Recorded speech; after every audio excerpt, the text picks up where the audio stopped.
Na Blejskem gradu je na ogled razstava lokov Francije Oblaka Acija ob njegovi 50-letnici delovanja na področju lokostrelstva.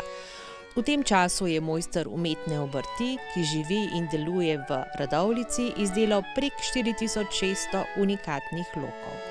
Ja, tukaj je zgodovina, moja zgodovina. Prvič, če kar pri temu začnem, to so bili bobri, sem jih delal največ za tabornike. To so taki navadni loki, samo pa še dosti problemov, se vidi, da niso oblikovani, tukaj je malo krivo. Tako da, to je pa naprejšnja faza, kjer je pa že imenovan takrat bil olimpijski lok, ker je imel tukaj vložek za stabilizatorje, tukaj za merilno napravo. Kot olimpijski lok se je imenoval. To je pa lok, sem ga naredil za ženo, ta material sem uvažal iz Amerike v velikih ploščah in s tem lokom se pa strela imenovanje to goli lok. Goli lok. No, to so pa isti princip, samo da je enodelni kratek lovski lok in to v druge materiale. To je na primer naš javor, to je pa ta ameriški les. Med drugim sem pa tudi delal, okoli 200 komadov sem naredil teh sestavljivih lokov, imenovanih kompoundov.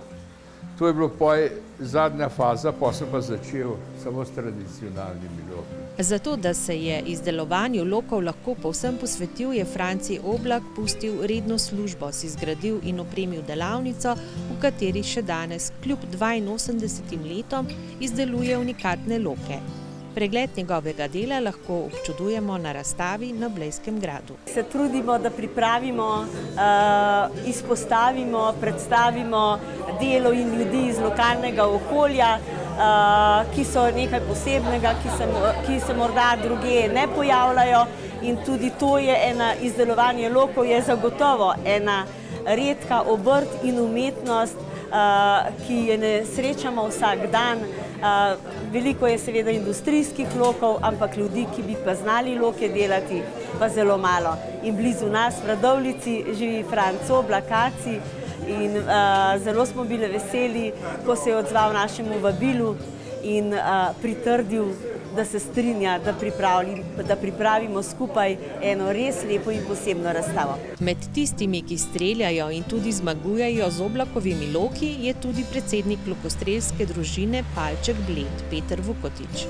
Ta zgodba njega, mene pa teh lokov se je uskladila, in so bili tudi te, rezultati zelo dobri. Pa ne govorim o rezultatih medalj pa to, ampak v temu, da je pač lok zelo poduhovljena zadeva. In Acijevi loki so vsi unikatni. To je rokodelstvo, da ga ni v Sloveniji, pa tudi v svetu jih zelo malo obstaja.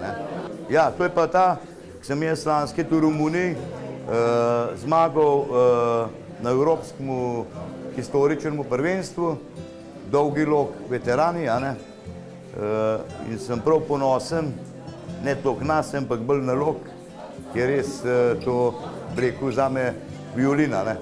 Franci Oblak je veliko lokov izdelal tudi za svojo soprogo Dorotejo, ki je tekmovala tudi na tokratnem historičnem lokostrelskem turnirju na Blejskem gradu. Z enim od razstavljenih lokov pa je pred leti postala evropska prvakinja v historičnem lokostrelstvu. Sem jaz kaj sodelovala. V glavnem mi je kar tacga naredil, kakor je on si zamislil, in meni je bil lep. Še tale kraki so še posebni lepi. To je tiči javor. Tiči javor. Tiči javor ima pikce noter, kot luknice. Je izredno lep lok, in jaz sem ga tudi tako čuvala, kot nima praske. Jaz ga nisem vrgla, če nisem uspela dobro odstreljati, kakor nekateri naredijo. Sem ga vedno ga pazim, vedno ga spravim in vedno ga vložim, tako se zagreje in pazim, da napade in karkoli. To je moje darilo, to je moj zaklad. Ja, lok. če spoštuješ pa res, ker les je nekaj drugega, ne, je te topel. Loke je izdelal tudi za svoje prijatelje slikarje, lokostrelce, ki so jih za njegovo razstavo tudi poslikali. Ti loki so bili narejeni za moje prijatelje, ki so akademski slikarji. In sem ga vsega prosil, da naj lok pobarva po svojih zamisli, zraven mi pa posod eno sliko, da bo to lahko lepo narazstavil.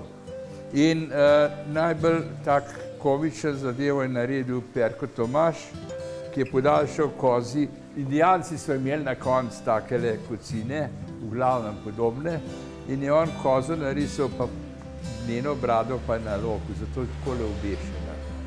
Tukaj naprej je od gospoda Tute, Klavdi Tuta, sem mu tak lok dal, sicer ta je azijsk, in ga je on po svoje poslikal in tudi to sliko zraven njegovo.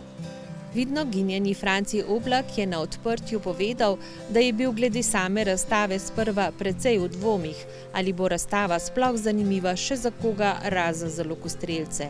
Pa se je lahko sam prepričal, da je zanimanje zanjo veliko. O prihodnjih načrtih pa pravi. Zdaj bom pa jaz ta prvi malo počival. Moram okoli hiše malo podelati, pa nekaj materijala me zmanjka, tako da bom material še iskal. Drugače moram pa kar kakšen mesec mirovati, pa delavnico malo pospraviti, ker je obupna.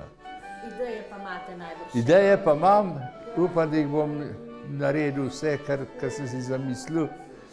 Leta so tudi tukaj, ampak mene še to nič ne moti dosti.